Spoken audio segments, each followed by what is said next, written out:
Hello traders, it's Thursday, January the 16th. This is John Kicklighter, Chief Strategist for DailyFX.com. Here to give you your FX market wrap-up for the past 24 hours of trading and an outlook for what we can expect in the 24 hours ahead. This past 24 hours, things were getting a little bit more exciting. We had some intraday volatility and some contradictory fundamental trends in the currencies, though it's not necessarily very contradictory when we actually look at the fundamentals that are driving it. That being said, some of these moves are not going to last. Others have a better potential. So let's take a look at some of these developments that we've had and what can sustain its momentum going forward. Two major themes that came up and ones that we've been keeping track of on a regular basis. The risk backdrop. S&P 500, one of my favorite measures of risks, you can see here, continued its drive. In fact, it closed at yet another record high. This record high comes fully stocked with a continued or a drop in volatility. We have the lowest VIX indicator, so the equity-based index, since August. All right, we know that on a long-term historical basis that same measure of volatility is at generally extreme lows. Now, we can get into a very interesting conversation about the persistence of volatility at such low levels and whether it's historically normal or not. But realistically, these are extreme levels of inactivity. These are extraordinary levels of complacency, is how I interpret it. But these levels of complacency or inactivity can be extreme for an extended period of time. All right, we don't necessarily have to snap back into a reversal in activity, which typically, as you can see, when we flip up this VIX upside down, often equates to a big drop in equities. Does not necessarily have to suddenly reverse course because we become aware of it. All right, that is actually a cognitive bias. But this is a state of being that we must be very vigilant upon. We can still trade around this, but we know that should these conditions change, that these markets are really going to be reshaped. The entire landscape will look different, in other words, when volatility picks back up. But in the meantime, exceptionally low volatility is contributing to a pickup in risk trends. We saw it in the S&P 500 with a record high, actually closing back up above 1849. Didn't actually close the day Wednesday above it, but we did close at a new record high, and we touched an intraday record high. In turn, we would see the same risk-positive sentiment spilling over into the yen crosses. All right, we've been following these for a little bit of time as well. Here you can see the dollar-yen. This one actually has a good reason to continue higher, not just on a risk basis or a carry trade appetite basis, as we'd see it here in the FX market, but also on a relative monetary policy basis. And we know that that is the other very prominent theme.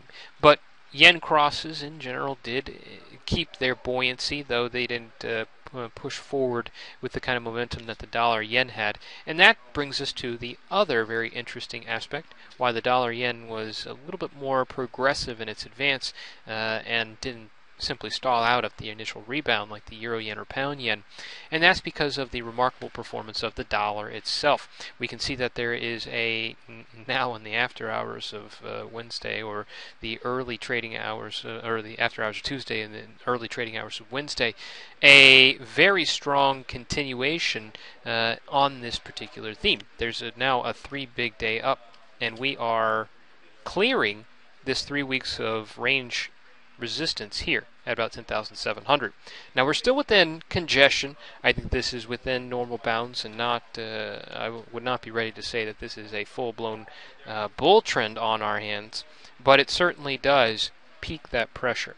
Now, where is the dollar strength coming from? We're not getting risk aversion. We know that risk aversion isn't the only thing that drives the greenback forward. There's actually another very prominent theme that has been, as of late, fading a little bit into the background, but we can see it is starting to pick up some traction.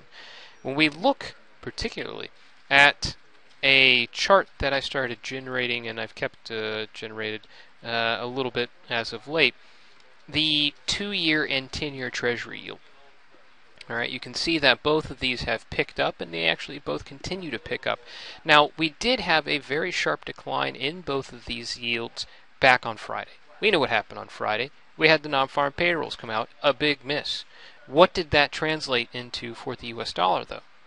that development was a suggestion to the markets that, hey, that taper policy that we are expecting to be consistent ever since the December 18th first move is cast into doubt. Well, we have seen pretty regular updates since then this week.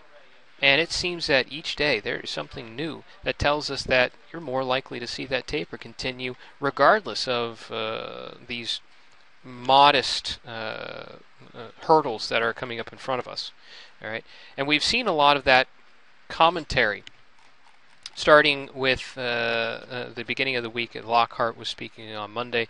He started the conversation about a consistency. And policy officials since then, into Tuesday, certainly the most hawkish of the policy officials, both Plosser and Fisher, were supportive of a continuation of the taper timetables. And even Fisher, as we discussed yesterday, went so far as to say even if the markets were correcting and equities were dropping, he would still vote for a taper. All right. Then we moved into this past session. Earlier, very early in the day, actually in the Asia session yesterday, the World Bank suggested that they they updated their growth forecast, a better outlook for the developed world and the developing world, but a notable runaway by the U.S. forecast. 2.8% expected in GDP in 2014. That's twice Japan's. All right. Furthermore, they were suggesting that the Fed was going to taper, but the market would be able to weather this downshift in monetary policy. So that essentially the market's moving its pieces into place to tolerate a necessity of a wind down. That's essentially like a market telling the central bank, go ahead, taper. All right. We also would have a increase in upstream inflation upstream inflation pressures. We would have the most dovish monetary policy member of the Federal Reserve come out and suggest that a continued taper is the most likely path, and it makes sense. All right, if your most dovish member is saying this, you know it's a good probability that you continue the taper. All right. Lockhart would say the same. The Fed Beige Book continue to report better conditions, even in reporting gains in wage growth amongst a number of districts, which has been one of the big disconnects between the improvement in employment and GDP. We want to see, yes, you have jobs, but at the same time, those jobs are paying more. That is a significant round of positive and encouraging event risk. All right, this would encourage the expectations of an ongoing taper. All right, so that timetable of each subsequent meeting that we are expecting from the Fed, it still looks like it is on pace for a steady $10 billion reduction in monetary policy. All right, in turn, we have a market or a dollar that does not necessarily have to depend on its traditional relationship to volatility. When volatility in the FX market rises, as we see here, that is typically a bolster for the US dollar because it's a liquidity or a safe haven currency. We don't need that safe haven status just at this moment, which is a good thing because it's probably not going to happen. As these benchmarks for risk continue to advance, or if they steady and stabilize, you're not going to have a risk aversion swell, which would leverage demand for the US dollar. But as long as these are steady enough, the U.S. dollar can still cater towards its monetary policy, its relative monetary policy approach. All right, and with that relative monetary policy approach, we're talking about better yield forecast, better growth potential, and these are the underlying economic or fundamental aspects that truly are easy to track. And when they're back in strength, that is a very straightforward approach for fundamentals. Now, what does this mean for some of these pairs? Well, for the dollar yen, which I was at the beginning of the week looking for a breakdown, but obviously that would not occur. And in fact, I said there could be a continuation still despite this rebound.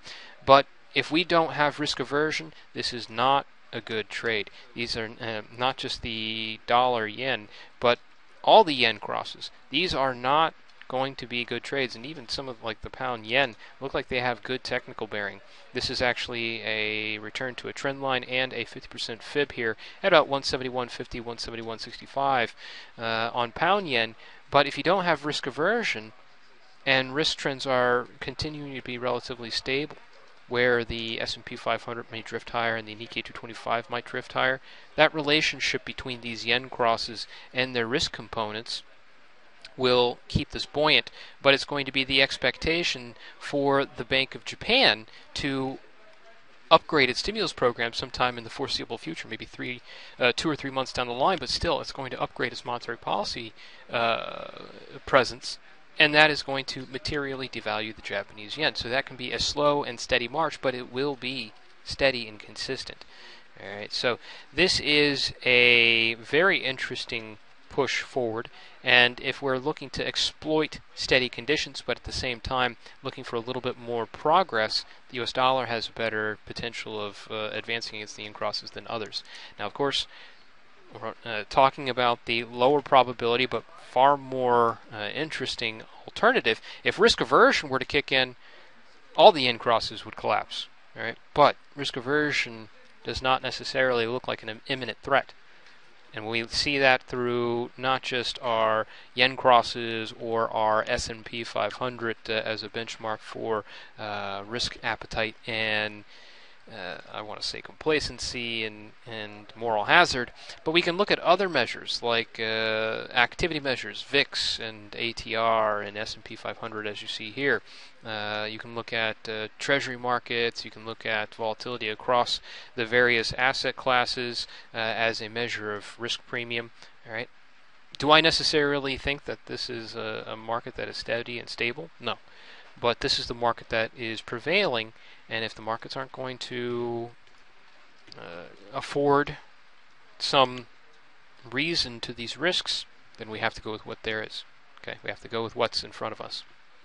Now, the dollar yen is an interesting one, and certainly we're going to continue to watch, but I do think that there are some more interesting dollar-based pairs this morning, particularly the Aussie USD.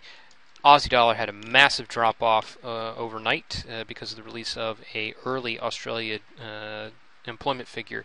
There was a big miss, expected to be somewhere around the order of a 10,000 job increase. It was closer to a 20,000 job decrease.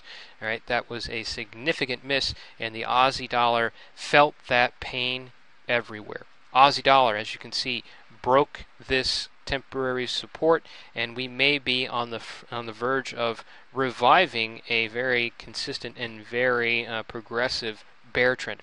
If this is Elliott wave traders, if this is the initial decline, tentative correction, that would be another wave. If we are seeing continuation of this bigger leg into something deeper, we are already at 3-year lows. All right, now you know my views, medium to long-term views on the Australian dollar. I do think its interest rate forecast is undervalued, but it's not what I think, it's about what the market thinks. If the market is going to continue to play to a weak outlook for the Australian dollar and its monetary policy, and of course if you have an additional attack on risk aversion theme, but we don't have that yet, but it's a looming risk and a lingering risk, and it certainly has a very clear bearing for this particular currency, then it can continue and exploit a downside move. All right. Also looking at a couple of these other Aussie-based pairs. Euro Aussie, that head and shoulders pattern has certainly been skewed.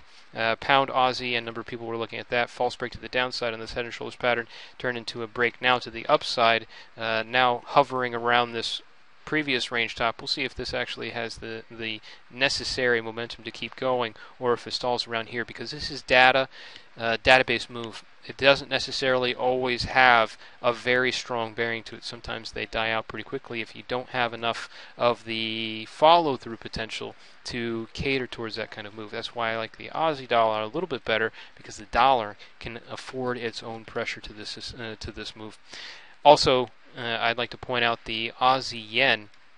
We were talking about this the other day, especially in the real-time news feed, where we had some tight congestion where we can play to a range, or we could see a break on that short-term congestion into a bigger range. Well, you can see which one we ended up going along with. A break below 93, we are now moving well low of the midpoint of this range, and it is still within congestion, but as you can see, we've made some progress here. A good opportunity when you compare the general market conditions and add in a little bit of an expectation for a breakout, which is a good move here. Aussie CAD. 3-day decline. This day's decline is certainly a little bit more aggressive. Remember, we had just finished out a aggressive 9-day advance from the Aussie CAD. This is turning out to be one of the best reversals on a overstretched move that I've seen in quite a long time. Aussie Kiwi, fresh low, but it's really the Aussie dollar at 3-year lows that is generating a lot of interest. Now back to the dollar. As we are going into the new trading session, there are actually a number of indicators that we should be watching for a significant round of event risk, but my top concern is going to be the CPI data, all right, inflation data for the United States. We know this is the kind of data that will put the pressure on the Fed to potentially accelerate or decelerate its monetary policy efforts, the taper. Because if we do see a pickup in inflation, it can be the first step towards a pickup in price pressures that ultimately has to lead to eventually a rate hike. But the predecessor moves are going to be a reduction in QE. So as we watch this event risk, I do want to point out the other majors, the euro dollar and the pound dollar, as these pairs are certainly in the mix of relative monetary policy expectations. I am particularly interested in the pound dollar, as I said a number of times before. We have really ran this 6-month run on interest rate expectations for the British pound, and those have certainly become overstretched, and recently the data has not supported the expectation of a rate hike sometime in 2014. So as the market starts to believe that the Bank of England is going to have to wait till 2015, as its forward guidance suggests, and the US dollar is getting more ingrained in that taper, that is going to be good fundamental pressure to start turning this currency pair around. Kind of like how the dollar continues to advance, or the dollar yen continues to advance on relative monetary policy as well. So keep an eye on that. We're also going to be looking at the Euro USD. This one is very much having to do with market stability as well as relative monetary policy. The threat of volatility does not, or risk trends, does not necessarily disturb the Euro USD, or it doesn't make it exceptionally sensitive.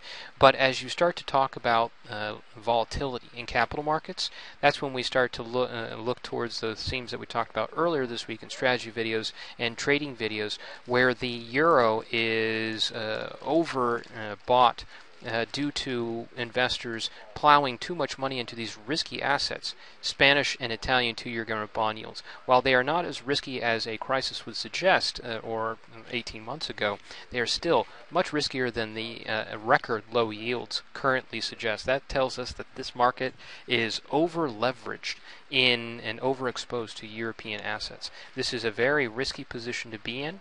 If we start to talk about easing from the monetary policy perspective, it's also a risk if we talk about volatility in global capital markets. So be very careful of this Euro USD, but in the meantime, watch the dollar side of this, because it does have some very noteworthy event risk on the docket. If we can start getting some moves, some breakouts with greater potential from pairs like euro dollar and pound dollar, not based on risk trends, but look a lot like the Aussie USD or the continuation of the dollar yen, then we have a very interesting market on our hands where we don't have to rely on the very difficult to maneuver, difficult to encourage risk-based moves. All right? Keep your eyes on these markets. Very interesting, and certainly trades presenting themselves. Good luck trading out there, guys, and I'll update you once again on these markets tomorrow.